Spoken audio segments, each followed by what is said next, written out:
ਨਵਜੋਤ ਸਿੰਘ ਸਿੱਧੂ ਦੀ 2016-17 ਦੀ income tax ਦੇ ਮਾਮਲੇ ਦੇ ਵਿੱਚ ਅੱਜ ਹਾਈ ਕੋਰਟ ਦੇ ਵਿੱਚ ਸੁਣਵਾਈ ਹੋਈ। ਇਸ ਸੁਣਵਾਈ ਦੇ ਦੌਰਾਨ ਹਾਈ ਕੋਰਟ ਵੱਲੋਂ ਫੈਸਲਾ ਰਾਖਵਾਂ ਰੱਖ ਲਿਆ ਗਿਆ। ਦਰਅਸਲ ਨਵਜੋਤ ਸਿੰਘ ਸਿੱਧੂ ਦੀ 2016-17 ਦੀ ਇਨਕਮ ਟੈਕਸ ਦੇ ਰਿਟਰਨ ਦਾ ਮਸਲਾ ਲਗਾਤਾਰ ਭਖਿਆ ਹੋਇਆ। ਇਨਕਮ ਟੈਕਸ ਵਿਭਾਗ ਵੱਲੋਂ ਇਹ ਗੱਲ ਕਹੀ ਗਈ 2019 ਦੇ ਵਿੱਚ ਕਿ ਜੋ income tax return Navjot Singh Sidhu ਨੇ 2016-17 ਦੇ ਵਿੱਚ ਭਰੀ ਸੀ, ਉਹ ਇਨਕਮ ਟੈਕਸ ਜਿਹੜੀ ਹੈਗੀ ਆ ਉਹ 9.5 ਕਰੋੜ ਨਹੀਂ ਸੀ ਬਲਕਿ 13.5 ਕਰੋੜ ਸੀ। ਇਸ ਨੂੰ ਲੈ ਕੇ ਨਵਜੋਤ ਸਿੰਘ ਸਿੱਧੂ ਨੇ ਇੱਕ ਰਿਵੀਜ਼ਨ ਇਨਕਮ ਟੈਕਸ ਵਿਭਾਗ ਦੇ ਵਿੱਚ ਪਾਈ ਕਿ ਇਸ ਨੂੰ ਰਿਵਾਈਜ਼ ਕੀਤਾ ਜਾਵੇ, ਇਸ ਨੂੰ ਦੁਬਾਰਾ ਦੇਖਿਆ ਜਾਵੇ, ਲੇਕਿਨ ਇਸ ਨੂੰ ਇਨਕਮ ਟੈਕਸ ਵਿਭਾਗ ਵੱਲੋਂ ਖਾਰਜ ਕਰ ਦਿੱਤਾ ਗਿਆ। ਉਸ ਤੋਂ ਬਾਅਦ ਨਵਜੋਤ ਸਿੰਘ ਸਿੱਧੂ ਵੱਲੋਂ ਇਸ ਮਾਮਲੇ ਨੂੰ ਲੈ ਕੇ ਹਾਈ ਕੋਰਟ ਦੇ ਵਿੱਚ ਇੱਕ ਪਟੀਸ਼ਨ ਪਾਈ ਗਈ। ਹਾਈ ਕੋਰਟ ਦੇ ਵਿੱਚ ਪਟੀਸ਼ਨ ਦੌਰਾਨ ਇੱਕ ਨੋਟਿਸ ਇਨਕਮ ਟੈਕਸ ਵਿਭਾਗ ਨੂੰ ਭੇਜਿਆ ਗਿਆ। ਉਸ ਤੋਂ ਬਾਅਦ ਅੱਜ ਇਸ ਪੂਰੇ ਮਾਮਲੇ ਦੇ ਵਿੱਚ ਸੁਣਵਾਈ ਹੋਈ ਤੇ ਹਾਈ ਕੋਰਟ ਨੇ ਇਸ ਮਾਮਲੇ ਦੇ ਵਿੱਚ ਫੈਸਲਾ ਰਾਖਵਾਂ ਰੱਖ ਲਿਆ। ਹਾਲਾਂਕਿ ਇਸ ਮਾਮਲੇ ਦੇ ਵਿੱਚ ਸਿਆਸਤ ਵੀ ਬੜੀ ਹੋਈ ਸੀ, ਲੇਕਿਨ ਇਸ ਮਾਮਲੇ ਦੇ ਵਿੱਚ ਕੁਝ ਹੀ ਦਿਨਾਂ ਦੇ ਵਿੱਚ फैसला हाई कोर्ट वालों सुनाया जाएगा। लेकिन हाल फिलहाल हाई कोर्ट के सिर्फ सुनवाई हुई है इस मामले को लैके, क्योंकि करीब 3.5 करोड़ रुपए ज़्यादा इनकम दिखाई जा रही है इनकम टैक्स विभाग वालों, जबकि नवजोत सिंह सिद्धू वालों कहा जा रहा है कि उन्होंने सालाना जी इनकम हैगी आ वो 9.5 करोड़ है, लेकिन इनकम टैक्स विभाग कह रहा है कि 13.5 करोड़ जी हैगी आ इनकम नवजोत सिंह सिद्धू की हैगी आ, जिसकी रिटर्न जी फाइल की नहीं गई। यानी कि 3.5 करोड़ का जोड़ा मसला हैगा, इस मसले के उत्ते लगातार जोड़ा हैगा ये पूरा राजनीतिकरण हो रहा और इस मामले नूं हाई कोर्ट के भी लिया गया। नवजोत सिंह सिद्धू द्वारा एक पटीशन पा के हुण देखना होगा कि हाई कोर्ट का फैसला इस मामले के की आउंदा है। कैमरामैन दीपक के नाल रविंदर सिंह, दैनिक सवेरा टीवी, चंडीगढ़। नवजोत सिंह सिद्धू की 2016-17 की इनकम टैक्स के मामले दे विच अज हाई कोर्ट के विच सुनवाई हुई। इस सुनवाई के दौरान हाई कोर्ट वालों फैसला राखवां रख लिया गया। दरअसल नवजोत सिंह सिद्धू की 2016-17 की इनकम टैक्स के रिटर्न का मसला लगातार भखिया होया। इनकम टैक्स विभाग वालों ये गल कही गई 2019 ਦੇ ਵਿੱਚ कि जो income tax return Navjot Singh Sidhu ने 2016-17 ਦੇ ਵਿੱਚ ਭਰੀ ਸੀ, ਉਹ इनकम टैक्स ਜਿਹੜੀ ਹੈਗੀ ਆ ਉਹ 9.5 ਕਰੋੜ ਨਹੀਂ ਸੀ ਬਲਕਿ 13.5 ਕਰੋੜ ਸੀ। ਇਸ ਨੂੰ ਲੈ ਕੇ ਨਵਜੋਤ ਸਿੰਘ ਸਿੱਧੂ ਨੇ ਇੱਕ ਰਿਵੀਜ਼ਨ ਇਨਕਮ ਟੈਕਸ ਵਿਭਾਗ ਦੇ ਵਿੱਚ ਪਾਈ ਕਿ ਇਸ ਨੂੰ ਰਿਵਾਈਜ਼ ਕੀਤਾ ਜਾਵੇ, ਇਸ ਨੂੰ ਦੁਬਾਰਾ ਦੇਖਿਆ ਜਾਵੇ, ਲੇਕਿਨ ਇਸ ਨੂੰ ਇਨਕਮ ਟੈक्स ਵਿਭਾਗ ਵੱਲੋਂ खारज कर दिता गया। उस तो बाद नवजोत सिंह सिद्धू वालों इस मामले को लैके हाई कोर्ट के एक पटीशन पाई गई।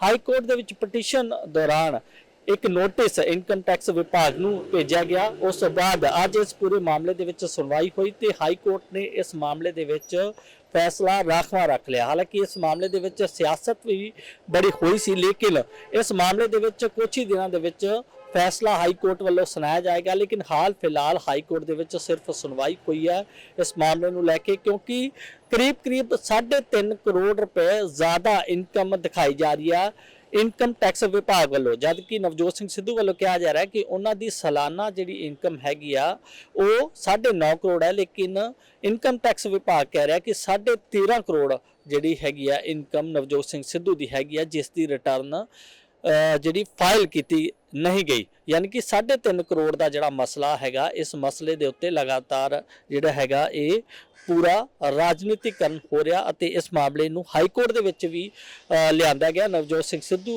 द्वारा एक पटीशन पा के हुण देखना होगा कि हाई कोर्ट का फैसला इस मामले के की आउंदा है। कैमरामैन दीपक के नाल रविंदर सिंह, दैनिक सवेरा टीवी, चंडीगढ़। नवजोत सिंह सिद्धू की 2016-17 की इनकम टैक्स के मामले के विच अज हाई कोर्ट के विच सुनवाई हुई। इस सुनवाई के दौरान हाई कोर्ट वालों फैसला राखवां रख लिया गया।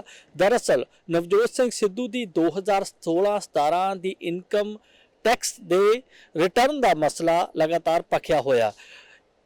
इनकम टैक्स विभाग वालों ये गल कही गई 2019 ਦੇ ਵਿੱਚ कि जो income tax return Navjot Singh Sidhu ने 2016-17 ਦੇ ਵਿੱਚ ਭਰੀ ਸੀ, ਉਹ इनकम टैक्स ਜਿਹੜੀ ਹੈਗੀ ਆ ਉਹ 9.5 ਕਰੋੜ ਨਹੀਂ ਸੀ ਬਲਕਿ 13.5 ਕਰੋੜ ਸੀ। ਇਸ ਨੂੰ ਲੈ ਕੇ ਨਵਜੋਤ ਸਿੰਘ ਸਿੱਧੂ ਨੇ ਇੱਕ ਰਿਵੀਜ਼ਨ ਇਨਕਮ ਟੈਕਸ ਵਿਭਾਗ ਦੇ ਵਿੱਚ ਪਾਈ ਕਿ ਇਸ ਨੂੰ ਰਿਵਾਈਜ਼ ਕੀਤਾ ਜਾਵੇ, ਇਸ ਨੂੰ ਦੁਬਾਰਾ ਦੇਖਿਆ ਜਾਵੇ, ਲੇਕਿਨ ਇਸ ਨੂੰ ਇਨਕਮ ਟੈਕਸ ਵਿਭਾਗ ਵੱਲੋਂ ਖਾਰਜ ਕਰ ਦਿੱਤਾ ਗਿਆ। ਉਸ ਤੋਂ ਬਾਅਦ ਨਵਜੋਤ ਸਿੰਘ ਸਿੱਧੂ ਵੱਲੋਂ ਇਸ ਮਾਮਲੇ ਨੂੰ ਲੈ ਕੇ ਹਾਈ ਕੋਰਟ ਦੇ ਵਿੱਚ ਇੱਕ ਪਟੀਸ਼ਨ ਪਾਈ ਗਈ।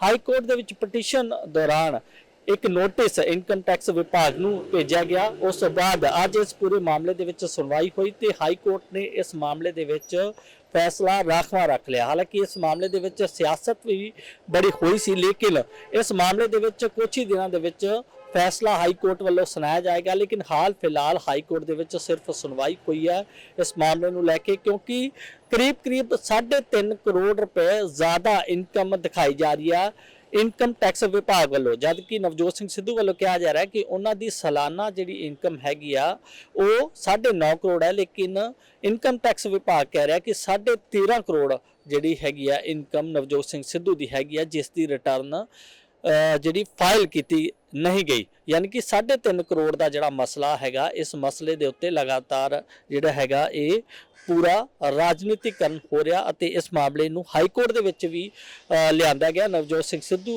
ਦੁਆਰਾ ਇੱਕ ਪਟੀਸ਼ਨ ਪਾ ਕੇ। ਹੁਣ ਦੇਖਣਾ ਹੋਏਗਾ ਕਿ ਹਾਈ ਕੋਰਟ ਦਾ ਫੈਸਲਾ ਇਸ ਮਾਮਲੇ ਦੇ ਵਿੱਚ ਕੀ ਆਉਂਦਾ ਹੈ। ਕੈਮਰਾਮੈਨ ਦੀਪਕ ਦੇ ਨਾਲ ਰਵਿੰਦਰ ਸਿੰਘ, दैनिक सवेरा टीवी, चंडीगढ़। ਅਲੀਸ਼ਾ ਬੇਗਮ ਇੱਕ ਔਰਤ ਦਾ ਦੁੱਖ ਇੱਕ ਔਰਤ ਹੀ ਸਮਝ ਸਕਦੀ ਹੈ। ਰੂਹਾਨੀ ਅਤੇ ਕਾਲੀ ਸ਼ਕਤੀਆਂ ਦੀ ਮਾਲਕਨ, ਦੁਨੀਆ ਦਾ ਸਭ ਤੋਂ ਚਮਤਕਾਰੀ ਇਲਮ ਮੇਰੇ ਕੋਲ ਹੈ। ਮੇਰੇ ਕੀਤੇ ਨੂੰ ਕੋਈ ਕੱਟ ਨਹੀਂ ਸਕਦਾ। ਕਾਲਾ ਇਲਮ ਕਰਨਾ ਅਤੇ ਤੋੜਨਾ ਹਰ ਇੱਕ ਦੇ ਵੱਸ ਦੀ ਗੱਲ ਨਹੀਂ। ਪਰੇਸ਼ਾਨੀ ਜਿਵੇਂ ਲਵ ਮੈਰਿਜ, ਪਤੀ ਪਤਨੀ 'ਚ ਝਗੜਾ, ਸੌਤਨ ਦੁਸ਼ਮਣ ਤੋਂ ਛੁਟਕਾਰਾ, ਤਲਾਕ ਕੇਸ, ਬੁਰੇ ਸੁਪਨੇ, ਵਿਦੇਸ਼ ਯਾਤਰਾ, ਬੁਰੀ ਸੰਗਤ ਜਾਂ ਨਸ਼ਾ ਛੁਡਾਉਣਾ, ਬਿਮਾਰੀ 'ਚ ਦਵਾ ਨਾ ਲੱਗਣਾ। ਵਸ਼ੀਕਰਨ ਇੱਕ ਸੱਚਾਈ ਹੈ। ਵਸ਼ੀਕਰਨ ਕਰਵਾਓ, ਮਨ ਚਾਹਾ ਪਿਆਰ ਪਾਓ। ਕੀ ਤੁਹਾਡੀ ਕਿਸਮਤ 'ਚ ਲੋਟਰੀ ਦਾ ਯੋਗ ਹੈ ਜਾਂ ਨਹੀਂ? ਸੱਚਾਈ ਜਾਣੋ। ਲੋਟਰੀ ਨੰਬਰ ਪਾਓ, ਭਾਵੇਂ 649 ਹੋਵੇ ਜਾਂ ਲੋਟੋ ਮੈਕਸ। 11 ਘੰਟੇ 'ਚ ਕਰਵਾਓ ਹਰ ਪਰੇਸ਼ਾਨੀ ਦਾ ਹੱਲ ਘਰ ਬੈਠੇ। ਅਸ਼ਟਾਮ ਪੇਪਰ ਤੇ ਲਿਖ ਕੇ ਲਵੋ ਕੰਮ ਦੀ ਗਾਰੰਟੀ। ਜਾਂ ਕਹਿਣੇ ਤੋਂ ਬਾਹਰ तुरंत संपर्क करो, ਤੁਹਾਡੀ ਹਰ ਗੱਲ ਗੁਪਤ ਰੱਖੀ ਜਾਵੇਗੀ। ਅਲੀਸ਼ਾ ਬੇਗਮ। वर्ल्ड फेमस बाबा सलीम खान 21 बार गोल्ड मेडलिस्ट। सारियां थावां तो निराश अते मायूस होने वाले एक बार फोन जरूर करो, जिवें चाहोगे उवें होएगा। It's my promise, immediately result, open challenge. इल्मां दे माहिर A to Z समस्यावां दा फोन ते घर बैठे करवाओ हल। वशीकरण अते मुठ करनी, लव मैरिज, सौतन अते दुश्मन तो छुटकारा, पक्का काम पक्का हल, 101% गारंटी, अष्टाम पेपर समेत। सब तो पहला काम करन दा वादा, नौकरी, प्रमोशन, कारोबार च परेशानी, घर च झगड़ा, कोर्ट केस, तलाक, प्रॉपर्टी झगड़ा, पति पत्नी च अनबन, जादू टोना, मनमोहनी वशीकरण करवाओ जां तोड़वाओ, रुस्से नूं मनाउणा। ਹੁਣੇ ਕਾਲ ਕਰੋ ਬਾਬਾ ਸਲੀਮ ਖਾਨ 98 199 37467। ਮੇਰੇ ਬਾਪੂ ਤੇ ਮੇਰੀ ਮਾਂ ਨੇ ਸਾਰੀ ਉਮਰ ਆਪਣੇ ਆਪ ਨੂੰ ਭੁੱਲ ਕੇ ਮੈਨੂੰ ਮੇਰੀ ਜ਼ਿੰਦਗੀ ਵਿੱਚ ਪੌੜੀ ਚੜ੍ਹਨਾ ਸਿਖਾਇਆ। ਮੇਰੀ ਹਰ ਮੁਸ਼ਕਲ ਨੂੰ ਹਰ ਕੀਮਤ ਤੇ ਹੱਲ ਕੀਤਾ ਉਹਨਾਂ ਨੇ। ਮੈਂ ਉਹਨਾਂ ਦਾ ਦੇਣਾ ਸਾਰੀ ਜ਼ਿੰਦਗੀ ਨਹੀਂ ਭੁੱਲ ਸਕਦਾ, ਜਿਵੇਂ ਉਹ ਸ਼੍ਰੋਮਣੀ ਅਕਾਲੀ ਦਲ ਨੂੰ ਨਹੀਂ ਭੁੱਲ ਸਕਦਾ। ਸ਼੍ਰੋਮਣੀ ਅਕਾਲੀ ਦਲ ਸ਼ੁਰੂ ਤੋਂ ਹੀ ਉਹਨਾਂ ਦੀ ਤੇ ਸਾਰੇ ਪੰਜਾਬੀਆਂ ਦੀ ਮਾਂ ਪਾਰਟੀ ਰਹੀ ਹੈ। ਕਦੇ ਉਹ ਬੁਰੇ ਲੱਗਦੇ ਨੇ ਤੇ ਕਦੇ ਚੰਗੇ, ਪਰ ਮਾਂ-ਬਾਪ ਕਦੀ ਬਦਲੇ ਨਹੀਂ ਜਾਂਦੇ।